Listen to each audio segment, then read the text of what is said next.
my child, I know. 在史丹福临床科学研究中心外，名为 Renewal 新生的艺术作品，是屡获殊荣的讲师 Lauren Toomer 的创作。My name is Lauren Toomer. I lecture at Stanford in the Department of Art and Art History as well as Clinical Anatomy. I also have the pleasure of working with Medicine and the Muse as their Associate Director of Visual Arts.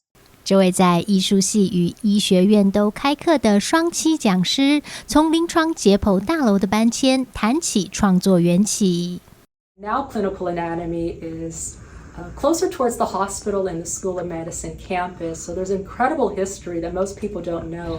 Link between art and anatomy at Stanford, where the original anatomy building was part of what we now know as the arts kind of complex area where the Cantor Museum is, and present-day McMurtry, which is home to the Art and Art History Department. And as someone who has two worlds between anatomy and art, I think it's pretty fantastic. 将作品当小孩一样宝贝的艺术家，解释 Renewal 这个代表传承新生的作品，如何保存了连结艺术与医学的一段校园建筑历史。These bricks were not my babies first.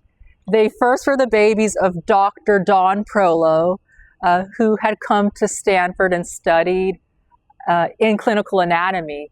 And clinical anatomy used to be where I also am, is the art department closer to the Cantor Museum.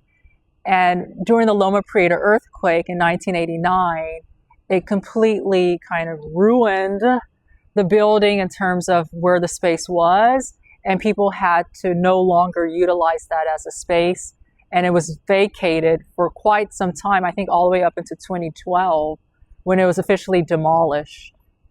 Dr. Prolo, all of those years, knew that that building meant so much to people, and he kept the bricks since 2012 in the hopes of paying homage to them, because for him, they held all of the stories and all of the students had ever gone through that clinical anatomy building, that it resonated with him in a way that was beyond just the scientific. Like, it was literally, in many ways, their place where they spent so many hours and where they learned. And many people look at the donors that we have, that we study from, as their first patients. So he kept these bricks, wanting to pay homage to that original building where he and so many others had studied, with the hopes of making an installation. So I eventually came in when I was a graduate student, and then this started to come more into play though after my post-grad days, and I started to work with clinical anatomy and making this come to be. So I always say each face of the brick to me is like people, like there's like dimples, there's scarring, right? There's differences in tone and color. They're on these rods that are meant to mirror the bamboo, and they're all at different heights. And to me, they're almost like standing guard of this place. And this pathway leads you down towards clinical anatomy, where we presently are.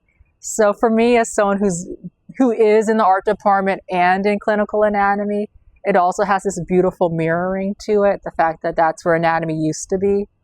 And now I'm kind of navigating these two worlds. So it's really important to me to pay respect to the old anatomy building.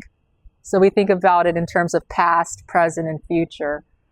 And the beautiful space that we all are in now amid the bamboo, where it's continually being, growing, going towards the sun. And yeah, I love it. And it's also a heartbeat, FYI, or inspired by that at least. 最近有阳光有小雨，花朵绽放的史丹福校园，从艺术系馆到医学院区，一路生机盎然。艺术家看着创作灵感竹子融入作品，阳光阴影各有姿态，赞叹大自然是最好的艺术家。创作的终极目标就是与环境融合，生生不息。And I was watching it, and one of my favorite things, it's like because my goal, like when I was inspired by the bamboo, but to see like the bamboo integrate, like it's like we're connected, right? It's all connection. So the fact that nature is now intertwining with this installation is to me like the absolute like beauty, and like the way the light hits, like that's the ultimate goal of this. So they say nature is the best artist.